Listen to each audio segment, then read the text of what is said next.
까불지 말라라는 거지요.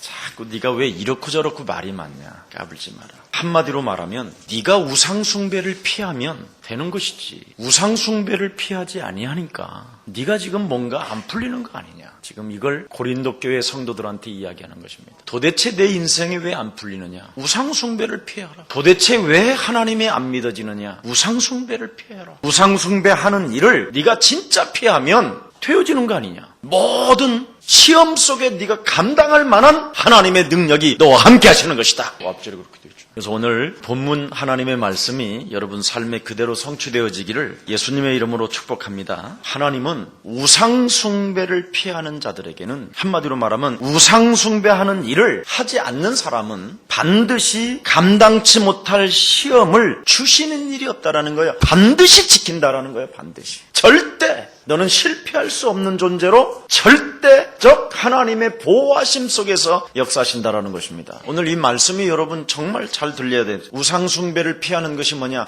하나님이 지금 내게 모든 것을 감당할 수 있도록 응답을 주심을 나는 믿습니다. 우상숭배하지 않는 사람, 감당할 수 있다라는 것을 내가 믿습니다. 이제 이걸 가지고 이제 풀어갈 겁니다. 그리스도인이라는 말은 오늘 그랬지요. 한 몸이다. 너는 그리스도에게 속했다. 너는 이젠 그리스도의 노예가 됐다 이 말이에요. 근데 여러분은 그리스도를 노예로 쓰잖아. 그게 우상숭배라는 거예요. 그리스도와 너는 한 몸인데 그리스도는 머리라는 거예요. 너는 지체고. 이걸 지금 여러분이 잘 알아야 돼. 그럼 그리스도의 노예, 그리스도에게 속한 사람, 이 사람은 예배가 달라져야 된다라는 거예요. 예배를 잘못 드리는 것이 바로 뭐냐? 우상숭배하는 거예요. 여러분이 오늘날 사람들을 가만히 들여다보면 다 예배가 틀린 거예요. 내가 보면 예배는 하나님을 경배한다, 하나님을 섬긴다 이런 뜻입니다. 그러면 어떻게 경배하고 어떻게 섬길 것이냐? 로마서 12장 1절에 아주 잘 나와 있습니다. 너희 몸을 하나님이 기뻐하시는 거룩한 산제사로 하나님께 드려라. 너희가 드릴 예배는 영적 예배니라. 여기 풀려져야 돼요. 이런 게 안 풀려지면 이상해지는 것이죠, 사람이. 그래서 사람이 안 멋있어지는 거예요. 영적 예배를 드려야 멋있어지는데 육신적인 예배를 드리면 된 거예요. 그걸 우상숭배라고 하는 거예요.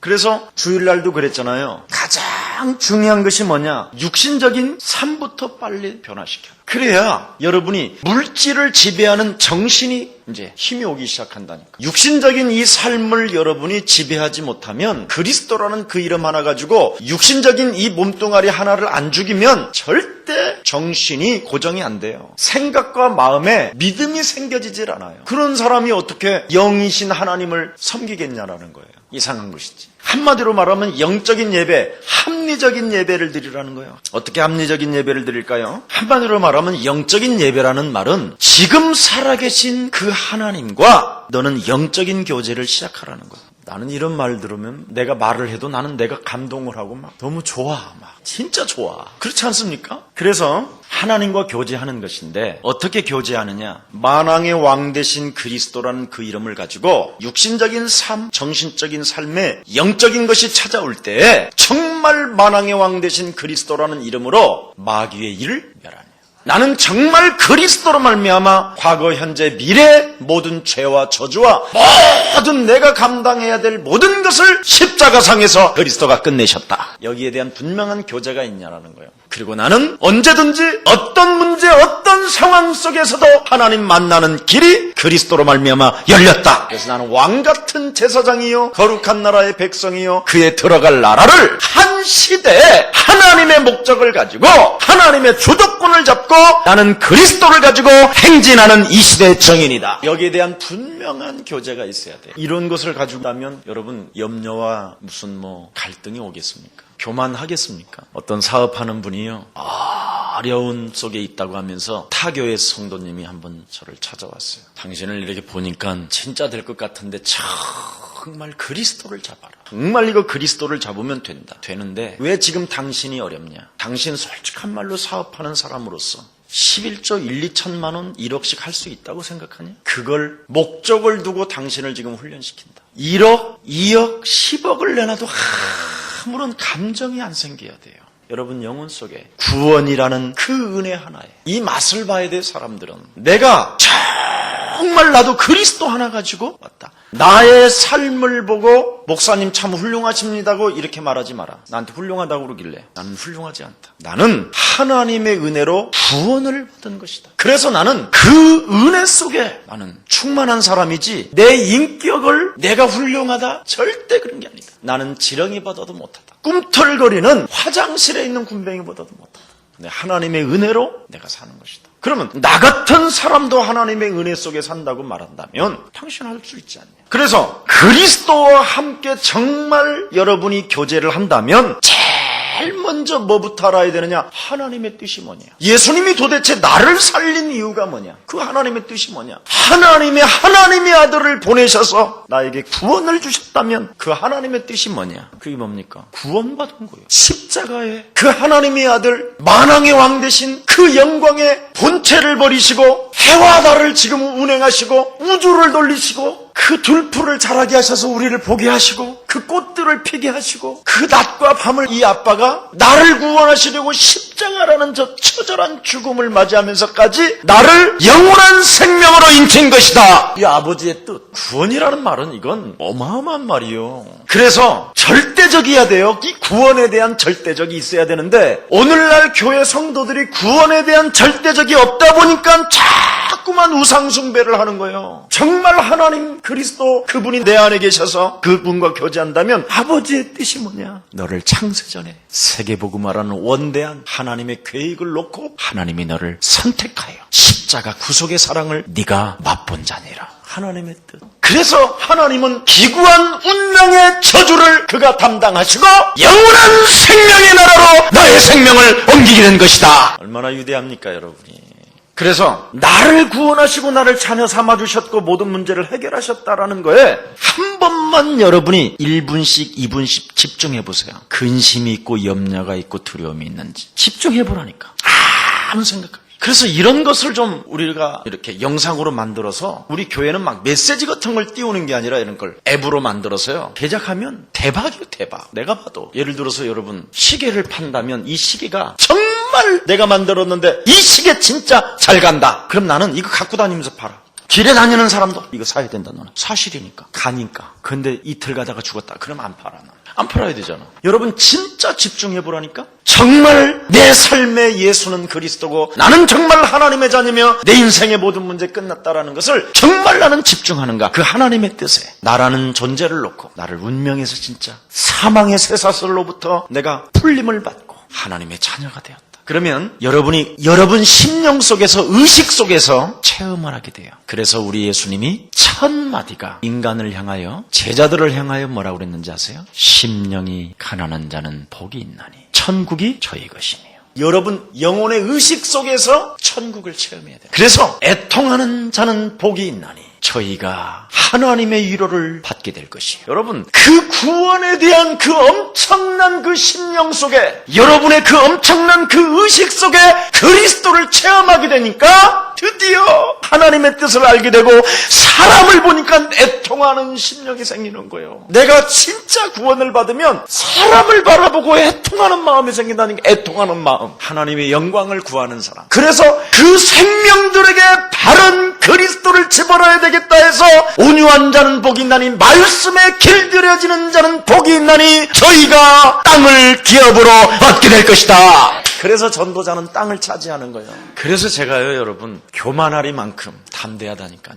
이런 비밀을 영혼 속에 담고 있기 때문에 우리 전도사님들이든 부교육자님들은 이 가슴이 정말 여러분 의식 속에 그리스도를 통해서 체험을 하는 거예요. 여러분 심령 속에. 그러면 하나님의 말씀이 생명으로 자라나게 되는 거예요. 아들아 고민이 있어도 네가 나를 사랑하지 않냐? 걱정하지 마. 두려워하지 마. 내가 너와 함께 하잖아. 내가 너를 굳세게 할 거야. 내가 너를 의로운 손으로 붙들을 거야. 내가 너를 능력 주기 때문에 너는 할 수 있는 거야. 내 안에서 생명으로 능력으로 이제 그 생명이 능력으로 나타나기 시작하는 거예요. 그 말씀을 한번 해봐요. 진짜 재밌어요. 이걸 영적 예배라고 그러는 거예요. 제일 먼저 하나님의 뜻을 찾고 그 뜻 속의 구원을 의식에 내 심령 속에서 날마다 체험하는 거예요. 말씀으로. 그러면 그 말씀이 생명이잖아. 하나님의 말씀은 살았고 운동력이 있어. 생명, 능력. 그러면 여러분 스스로가 힘이 온다라는 걸 알아요. 내가 하나님의 축복 속에 지금 걸어가고 있구나. 어디 뭐 검려할 필요도 없어요. 내가 하나님의 축복 속에.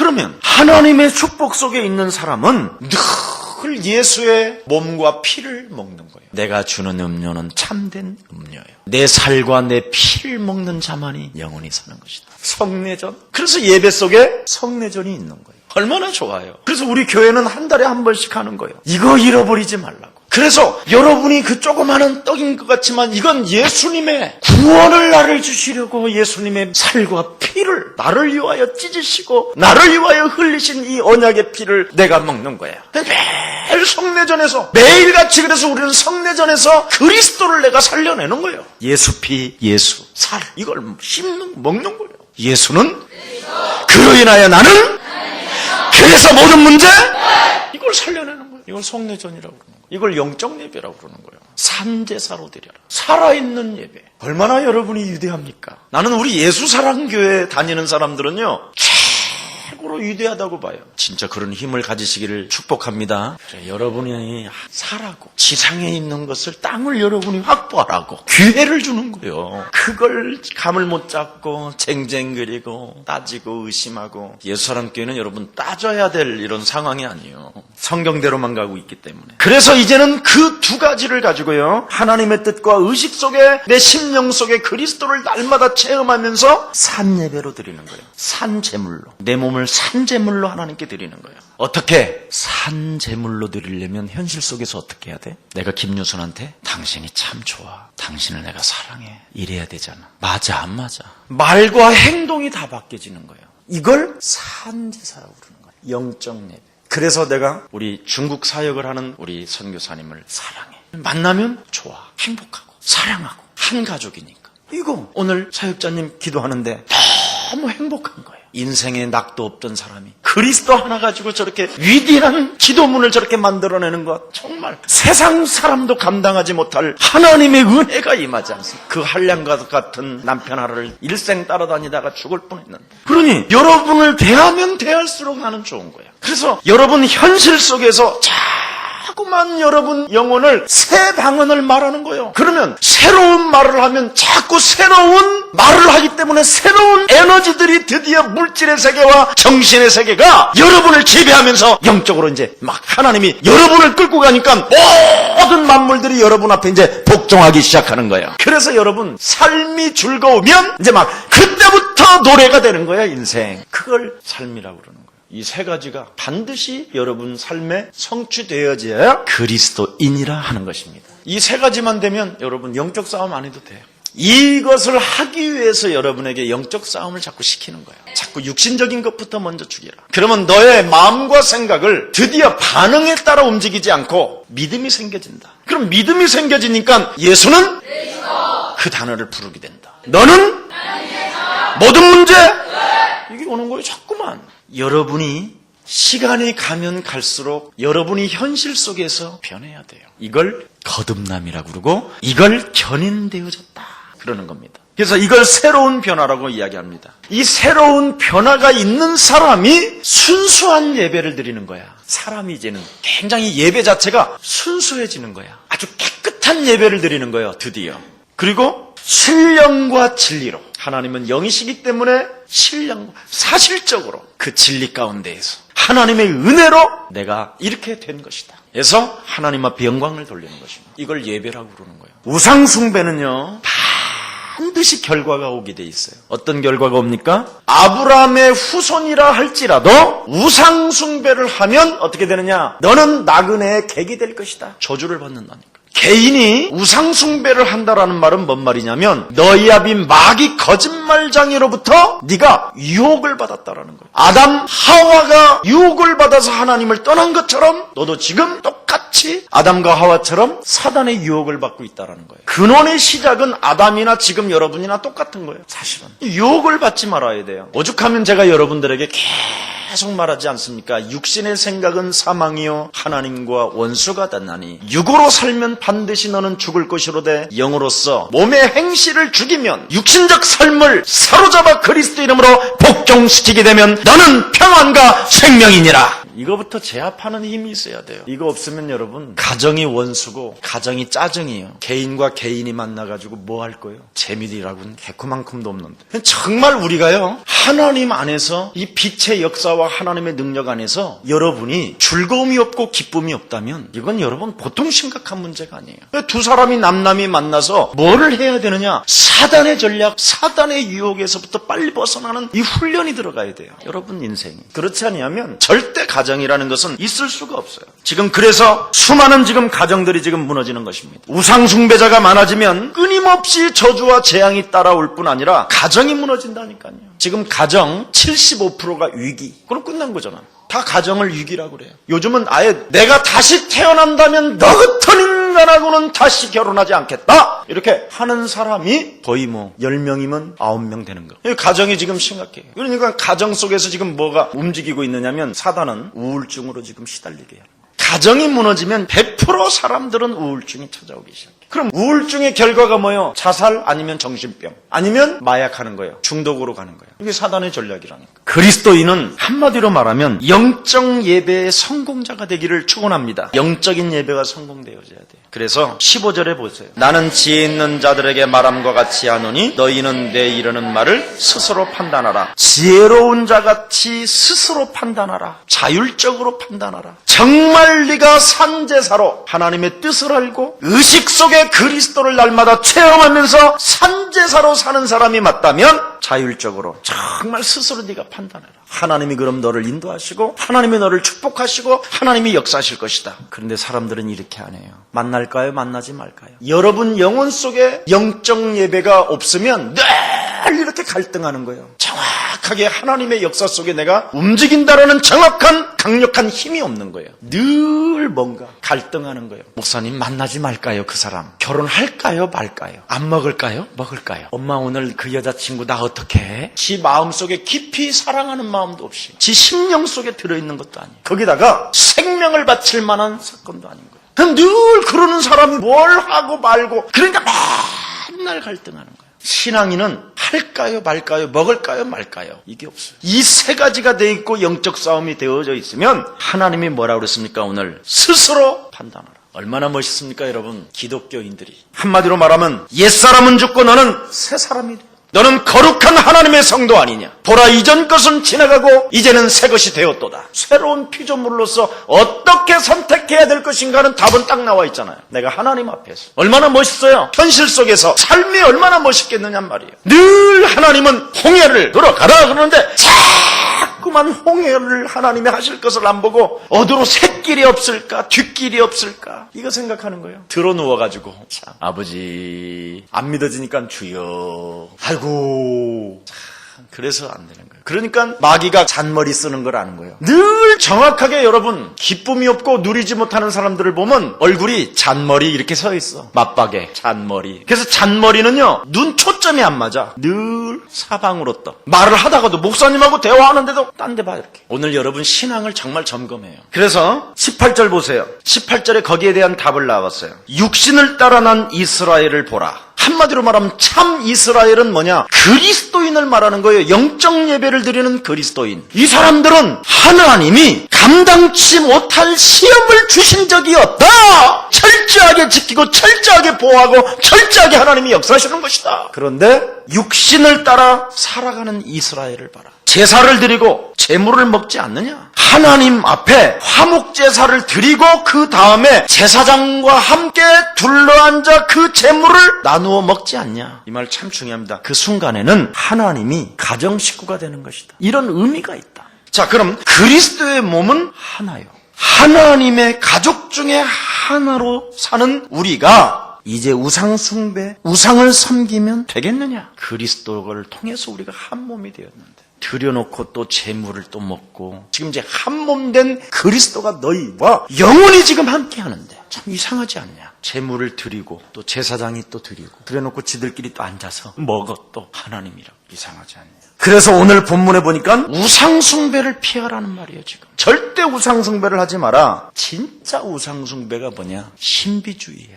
하나님은 신비인데 지가 그 하나님을 주의로 바꾸는 거야. 그 신비주의라는 말이 정확히 말하면 뭐냐면 네 생각에서 나왔는데 그게 마귀가 너의 성향을 알고 체질을 알고 그렇게 확 바꿔놨다라는 거야. 그래서 마귀가 광명한 천사로 네 속에 지금 들어가서 하나님을 신비주의로 바꿨다라는 거야. 네 생각으로. 인본주의를 신비주의라고 하는 거야. 여러분의 생각을 가지고 믿는 거. 그게 제일 무서운 거야. 지난주에 그랬지요. 성경은 하나님의 역사다. 그래서 오늘 밤에도 하나님은 홍해와 같은 기적이 네 삶에도 동일하게 일어나는 것이다. 근데 우리는 절대 그런 기적이 나에게 오늘 있을 것이라는 확신 자체도 없잖아. 너무 웃기지 않아요? 하나님의 자녀들이? 자, 이제 신비주의를 이제 풀어가야지. 자기가 가진 신비를 체험하는데 뭘 체험했느냐? 절대 성경을 안 믿어. 체험한 걸 믿지. 그래서 하나님을 체험한 게 아니라 이게 마귀가 준 걸 체험한 걸 가지고 그것이 다라고 생각하는 거야. 진짜는 하나님의 뜻도 모르고 의식 속에 심령 속에 하나님의 말씀으로 살아 역사 움직이지도 않고 산재물로 드리지 않고 현실 속에서 엉터리로 살면서 그 체험한 것만 생을 걸고 붙잡는 거예요. 그걸 신비주의라고 부르는 거예요. 그리고 이 신비주의는 일단 설교를 지 입맛대로 먹어. 절대 100% 안 먹어. 설교를 안 들어 일단. 이게 신비주의야. 성경 안 보지, 설교 안 듣지, 또 절대 말씀을 잡고 기도해야 되는데 분명히 강단의 기도 제목이 던져졌는데도 그걸 안 잡아. 지 멋대로 기도해, 기도를. 그리고 교회에 절대 영향을 안 줘. 이간을 하지. 그걸 인본주의, 신비주의라고 그러는 거예요. 이제 신비주의 다 풀렸어요? 이게 여러분 이 우상 숭배가 무너져야 돼요. 그러면 이 신비주의는요, 자기 우상이 얼마나 강한지 몰라. 우상 중에 우상이 인본주의거든요. 그래서 육신의 생각은 사망이요 하나님과 원수가 된다라고 그러는 거예요. 영적인 교만이 보통 교만이 아니야. 한마디로 말하면 이걸 우리 예수님이 요한복음 8장 44절로 찔러버린 거예요. 너희는 너희 아비 마귀 거짓말장. 그래서 광명한 천사를 가장한 사람들은 하나같이 척병이 있는 거야. 현실 속에서 말과 행동은 안 바꾸고 척병만 있는 거예요. 믿는 척, 아는 척, 느끼는 척, 보는 척, 응답받는 척. 변화가 없는 거예요, 변화가. 그러다가 한 3년 또 신앙생활하다 딴 데로 가고 또 3년 또 알만하면 또 어디로 가고 이래가지고 연약한 사람들만 살살 꼬셔서 지 입맛대로 끌고 다니는 거예요. 그걸 신비주의라고 하는 거예요. 자기 성막이 어딘지도 몰라. 자기가 어떤 혈통인지 몰라. 단혈통인지 야곱의 혈통인지도 몰라. 그냥 돌아다니는 거예요. 그래서 교회에 뿌리도 없이 아무것도 없어. 그래서 돼진 날은 꼭 또 누가 죽었으면 꼭 연락은 해요. 지 아들 장가가는 때는 벌써 교회 나간 지가 10몇 년인데 나한테 엽서까지 날라왔다니까. 꼭 오셔서 부디 참석해 주셔서 빛내주시라고. 안 갔더니 전화 한 통화도 없어. 아들 장가간 전에는 난 우리 교회 올 줄 알았어. 다시 이놈이 오는가 기다렸는데 안 와. 이런 사람을요 내가 가만히 지금 들여다보면요 하나같이 응답도 없이 너무너무나 비참하게 사는 거예요. 애들까지 다 자손까지 너무나 엄청난 어려움을 겪고 있는 거예요. 그 다음에 지성적으로 나름대로 배웠다 하는 사람들은 뭐가 늘 따라다니냐면 이성주의가 이성주의 우상이 무너져야 돼. 한마디로 말하면 이성주의가 뭐예요 목사님? 그러면 똑똑한 척하는 사람. 하나님이 기록한 이 성경을 가지고 지가 똑똑한 척하면서 뭐 하느냐? 성경을 비판적으로 보는 거예요. 그래서 성경을 비판적으로 보면서 아주 설교를 가지고 분석을 하는 거예요. 그리고 굉장히 의심을 해요. 설교를. 목사님이 어떤 목적을 가지고 이번에 이런 설교를 하셨을까? 나름대로 막 분석을 다 해요. 의심을 하고. 맞아. 그때 목사님이 슬쩍 지나가면서 최집사님 이야기하는 것 같은데 그 최집사에 대한 어떤 분야를 놓고 지금 이야기하는 거예요. 지하고는 아무도 상관없어. 그리고는 막 최집사, 변집사, 개집사, 오집사 막 계속 그런 것만 생각하는 거예요. 그리고 설교를 의심하면서 설교를 절대 또 안 들어. 딱 하나만 들어. 누구 욕하는 거 같은 거, 약간 누구 까는 거 같은 거 이런 거. 이건 막 기억에 탁 꼽혀요. 천재예요. 그래서 자 설교는 또 듣긴 듣는데 다 안 듣고 50%만 듣는 이런 성향이 있어요. 또 골라 들어. 그러니 이성주의자들은 일단 이 사람들을 만나면 참 피곤하다. 참 피곤해요. 이 사람들을 만나면. 나는 그런 이성주의를 만나잖아요. 그러면 내가 옆으로 나 바쁘거든. 전화 오면 막 한참 다 받아. 그럼 이성주의자들은요 또 절대 2번 안 해요. 생각이 있는지라. 아무튼 전화 한 번 받았다면 이제 1시간 가야 되는 거예요. 끊으면 삐지니까. 한마디로 말하면 이성주의는 뭐냐면 밥상에 밥을 차려놓잖아. 그러면 야 순이야 은수저 가져와봐. 독약이 있는지 없는지.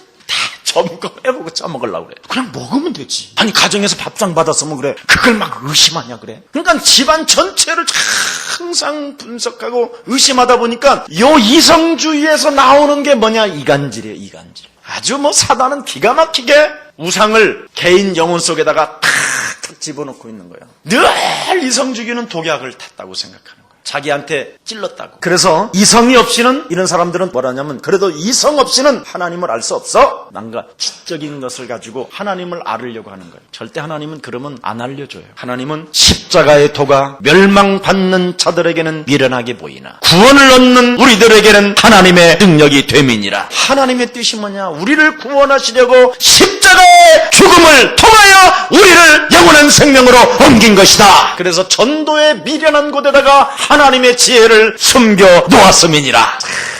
전도가 뭐예요? 오직 마귀와 그리스도와의 싸움 속에서 그리스도를 정말 말하는 거. 마귀가 있으니 그리스도를 붙잡고 선한 이름에서 빠져나와라. 이게 전도지. 전도의 미련한 곳에다가 하나님의 지혜를 살짝 감춰놨기 때문에 이게 이성주의자들이 못 알았다. 왜냐하면 요것들이 들어가면 전도를 깨버릴까봐. 전도 못하게 한 전도가 다 아니요 막 이래가면서 김 목사는 마귀한테 하도 얻어 터져서 그렇지 우리처럼 나를 지킬 수 있는 사람들은 괜찮아 막 이래가면서 잘 살 것이 무서운 거예요. 그리고 또 하나가 있는데요, 환상의 메인은 감정적 우상이 있어요. 이래가지고 늘 노출돼갖고 얻어맞고, 한마디로 말하면 굉장히 감정적인 사람들은요, 이 감정적 우상은 영적인 걸 막 체험하려고 해요. 굉장히 뭔가를 막 이렇게 체면 능력 막 이런 거, 요게 이제 다 여기 이제 무당과들이야. 이게 이제 무당된 사람들은 거의 이쪽이에요. 나름대로 환상에 자꾸 뭔가를 보려고 하는 거예요. 보는데 어떻게 하느냐, 감정적으로 자기를 끄집어내지요. 엑스터시라고 그러죠, 그걸. 그래서 뭔가 절정을 가지고 막 경험을 하려고 그래요. 막 절정까지 막 들어가려고 그래요. 그래서 그 절정이 갖고 컬럭 해가지고 방언 받았다고 그러고, 이제 이런 사람. 아니면 막 입신했다고 그러고, 그러면서 나라 주님이 말씀하신단다 막 이래가면서 막 이제 막 입신까지 하고. 내가 입신했다는 사람들 다 넘어간 사람들 내가 다 뒤에서 받았다고 그랬잖아. 뭐라고 그랬어 주님이? 모르겠어요. 뭐라고 그래? 그러면 일은 하지 말래요. 얼마나 웃기는지 몰라. 이게 다 이게요, 이게 참 굉장히 감정적인 이 우상. 이 자꾸 하나님을 그렇게 믿는 거예요. 그래가지고 십자가만 보면 주님 나를 입어요. 그래서 사실은 주님 때문에 우는 게 아니라 얻어 맞아서 우는 거거든. 사단한테 얻어 맞아놓고 지가 와서 울어. 얼마나 웃기는지 몰라. 지 상처 때문에 울면서 어린 시절 생각하고 막 이러면서 울고, 소주 한 잔 먹고 울고 그러는 건데 괜히 말이야. 그래서 이런 감정적 우상을 갖고 있는 사람들은 일단 먹고 마시고 뛰는 데는 아주 신명이 나. 내가 이거 강해요. 먹고 마시고 뛰노는 거 이런 거. 막 이런 일이 있으면 뭐 뛰노라. 이게 연예인과야 이게. 정확히 말하면. 참 진짜 재밌어 이건. 감정적 이 우상은. 그래도 일본보다는 좀 약한 거야. 이본보다도 약하고. 조금 이렇게 감정적 우상을 갖고 있는 사람들은 주로 착한 쪽이야. 그래서 마귀가 늘 요게 그 환상에 뭔가 매이게 만들어. 에스터 씨가 저 프로그램 들어가 보면 왜 막 그렇잖아. 다 되게 착하다니까. 그래서 그 하나님이 뭐라고 그랬어요? 악한 것은 그 무엇이라도 다 버리라고 그랬잖아. 이런 것들이 다 악한 거야. 사실은 사실적이지 않다라는 거지. 그래서 오늘 예배 중에 우상을 오늘 피하라는 말이에요. 21절에. 자, 21절 보세요. 너희가 주의 잔과 귀신의 잔을 겸하여 마시지 못하고 주의 상과 귀신의 상을 겸하여 참여치 못하리. 그러니까 지금까지 우리가 이방의 제사가 이런 식으로 한 거야. 그게 귀신 섬긴 거야 사실은. 하나님의 뜻도 모르지. 여러분 심령 속에 하나님의 말씀으로 체험하지 못했지. 거기에다가 산제물로 하나님 앞에 드려서 현실 속에서 말과 모든 행동들이 다 바뀌어져야 되는데 변화는 안 되지. 영적 싸움이 안 되니까. 이래서 지금까지 신앙생활을 다 해온 거예요. 이제 오늘 이제 여기에서 이제 우리 예수사랑교회 모든 성도들이 이제 정리하시기를 축복합니다. 하나님과 우상을 겸하여 섬기지 못하면, 절대 겸하면 안 된다라는 거예요. 혼합주의. 신앙의 타락이라는 거예요. 이게 가장 무서운 게 뭐냐, 신앙의 타락. 스스로 속이는 자라는 거예요. 이걸 스스로 알고 있다고 하는 사람. 아이고 내가 그래도 겉으로는 그렇지 속으로는 안 그래. 이런 사람. 계집사. 난 사실 겉으로는 내가 말도 막 행동도 막 이렇게 하고 말도 막 이렇게 하고 그렇지만 속으로는 좋아. 이런 사람. 스스로 속이는 사람. 하나님의 말씀을 안 가. 하나님의 뜻도 모르고 그냥 막 신앙생활을 지멋대로 하는 거예요. 그래서 이런 사람들이 이제 결국은 결과가 어떤가냐, 기회주의로 가는 거예요. 좋은 게 좋은 거예요. 너무 깊이 빠지지도 말고 이렇게 가는 거예요. 좋은 게 좋지 뭐. 그럼 기도도 하고 잠도 재야지. 그럼 날짜도 봐야지. 어디로 이사 갈지는 동서남북도 해봐야 되고 제사도 이제 지내야지. 그럼 뭐 조상 없이 어떻게 태어나서 이래 완전 이제 가는 거예요. 이제. 그래서 핍박을 안 받는 거예요. 교회가 기도도 하고 점도 보라고, 제사도 하고 예배도 드리고, 그런 핍박이 없는 거예요. 그런데 그리스도만 하면 어떻게 되느냐? 기도만 해야 되지. 왜 점치러 가냐? 제사하지 마. 안 할 거야. 이 새끼 나쁜 새끼네. 처방난 거. 근데 교회는 지금 전혀 핍박이 없어요. 요즘은 다원적인 신앙을 갖고 있는 교회가 부흥이 되는 거예요. 오늘 저희 집사람이 스크랩을 딱 해놓은 게 있어요. 중들한테, 또 유명한 작가한테, 믿지도 않는 작가들한테 하늘나라에서 만날 것이라는 확신이 있다고 글을 다 신문에 올려놨어요. 그리고 자기가 글을 썼어. 그런 작가들, 그런 중들에 관한 글을 쓰고는 다 이 사람들은 하나님 나라에 있다라는 거예요. 이렇게 다원적 신앙을 갖고 석가모니, 공자, 예수, 모하마트 전부 다 뭐냐? 상대적이라는 거예요. 이런 식으로 지금 끌고 가는 거예요. 그래서 그중에 그래도 좀 나은 편이 기독교야. 이게 이제 기독교가, 교회가 이렇게 돼버린 거예요. 그래도 공자, 석가모니보다는 좀 낫지 않냐, 기독교가. 그래서 얼마 전에 어떤 목사님들이 조찬기도 하는데 관세무설 나무아비탑을 이름과 예수님의 이름으로 기도합니다. 이렇게 기도해요. 꼭 여러분 기억해야 됩니다. 기독교 신앙은 절대적입니다. 그리스도는 바로 구원이 있는 것이고, 그리스도의 고백이, 올바른 고백이 있어야 되고, 그리스도는 곧 생명이고, 그리스도는 바로 있으면 심판을 받지 않고, 그리스도가 없으면 영원한 지옥을 가게 되고 저주와 재앙을 막을 길이 없습니다. 절대적이어야 됩니다. 어떤 모양이라도 우상 숭배를 피하라고 오늘 하나님 말씀 주었습니다. 여러분 사실적이어야 됩니다. 하나님이냐 세상이냐 분명히 여러분 구분해야 됩니다. 하나님이냐 나는 우상이냐,